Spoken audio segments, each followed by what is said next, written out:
The Book of 1 Kings. In the Old Testament. Read from the New King James. 1 Kings chapter 19 verse 1 through 21. And Ahab told Jezebel all that Elijah had done. Also how he had executed all the prophets with the sword. Then Jezebel sent a messenger to Elijah, saying, So let the gods do to me, and more also, if I do not make your life as the life of one of them by tomorrow about this time.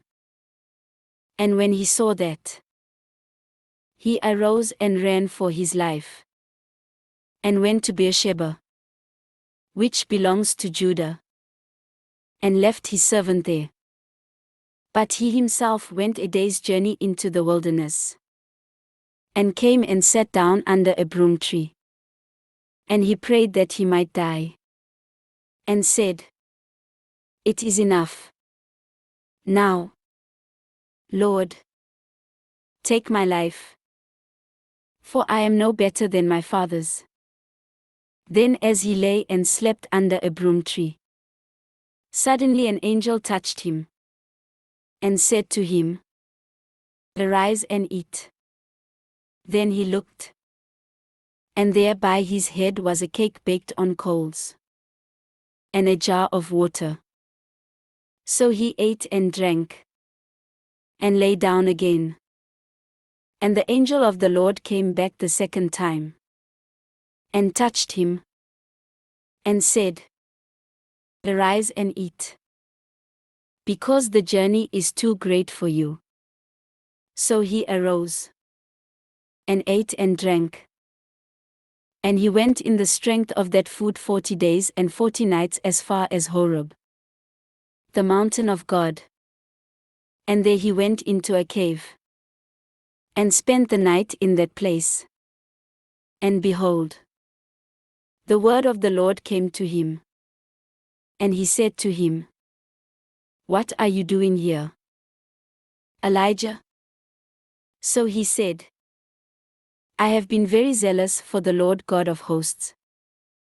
For the children of Israel have forsaken your covenant, torn down your altars, and killed your prophets with the sword.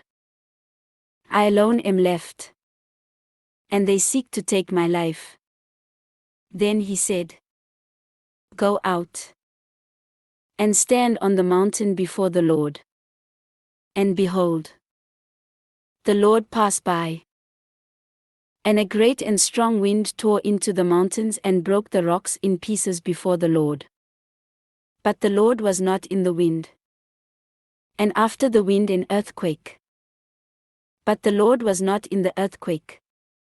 And after the earthquake a fire. But the Lord was not in the fire. And after the fire a still small voice. So it was, when Elijah heard it, that he wrapped his face in his mantle and went out and stood in the entrance of the cave. Suddenly a voice came to him, and said, What are you doing here, Elijah? And he said, I have been very zealous for the Lord God of hosts, because the children of Israel have forsaken your covenant, torn down your altars, and killed your prophets with the sword.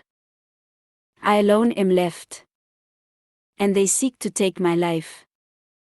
Then the Lord said to him, Go. Return on your way to the wilderness of Damascus. And when you arrive, anoint Hazael as king over Syria. Also you shall anoint Jehu the son of Nimshi as king over Israel. And Elisha the son of Shaphat of Abel Meholah you shall anoint as prophet in your place. It shall be that whoever escapes the sword of Hazael, Jehu will kill. And whoever escapes the sword of Jehu, Elisha will kill. Yet I have reserved 7,000 in Israel, all whose knees have not bowed to Baal, and every mouth that has not kissed him. So he departed from there, and found Elisha the son of Shaphat, who was plowing with 12 yoke of oxen before him. And he was with the 12th. Then Elijah passed by him and threw his mantle on him. And he left the oxen and ran after Elijah. And said, "Please let me kiss my father and my mother. And then I will follow you." And he said to him, "Go back again. For what have I done to you?"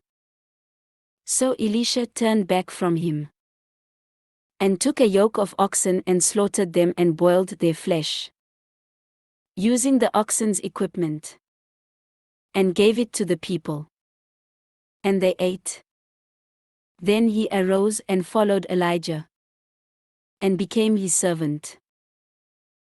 Note to the reader: Elisha is better known as Elisha. This ends 1 Kings chapter 19.